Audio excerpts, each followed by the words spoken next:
Anya Production.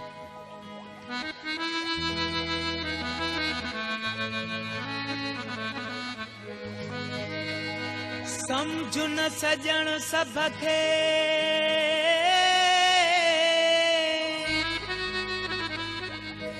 दिल बरसियाणो थी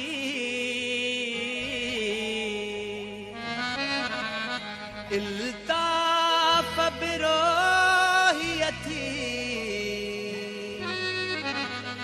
माण्हू मतलब जाहिते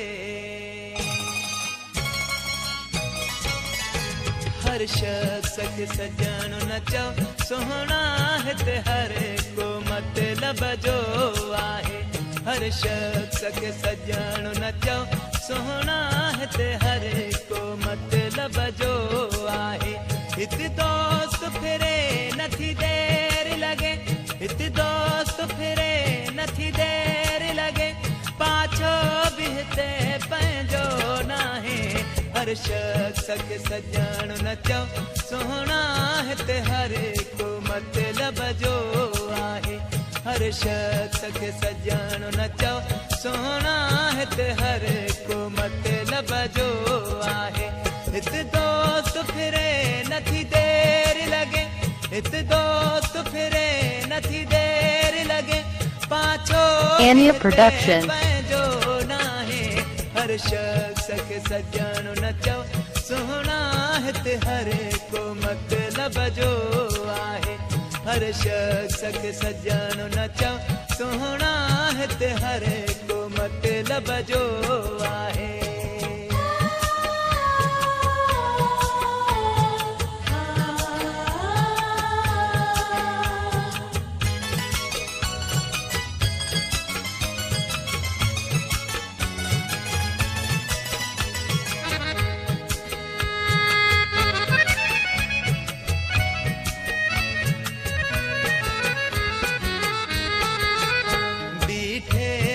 सबको साथिया कुकरे जीवा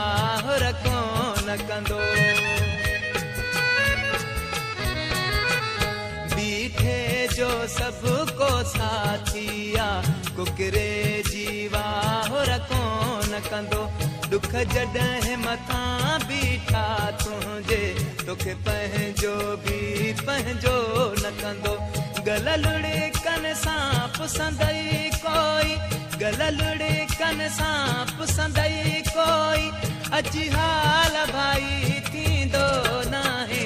हर शख्स खे सजण न चओ सुहिणा हिते हर को मतलब जो आहे हर शख्स खे सजण न चओ Anya Production. हिते हर को मतलब जो आहे हिते दोस्त फिरे नथी देर लगे हिते दोस्त फिरे नथी देर लगे पाछो बि हिते पंहिंजो नाहे हर शख्स खे सजण न चओ सुहिणा हिते हर को मतलब जो आहे हर शख्स खे सजण न चओ सुहिणा हिते हर को मतलब जो आहे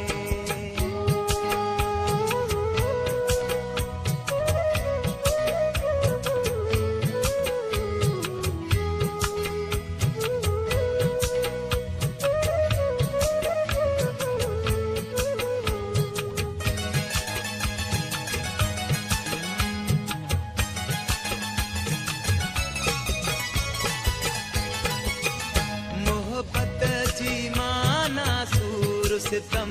किस्मत जो लिखियो समझी सहणो मोहब्बत जी माना सूर सितम किस्मत जो लिखियो समझी सहणो दर्दन जा दर छो खोलिया विया इहो बि पुछणो नाहे लहणो पत्थर जजगिर वारनि खे दिल पत्थर जजगिर वारनि खे दिल नाहे काई शइ नाहे हर शख्स खे सजण न चओ सुहिणा हिते हर को मतलब जो आहे हर शख्स खे सजण न चओ सोहना हिते हर को मतलब जो आहे हित दोस्त फिरे नथी देर लगे हित दोस्त फिरे नथी देर लगे पाछो भी हिते पंहिंजो नाहे हर शख्स खे सजण न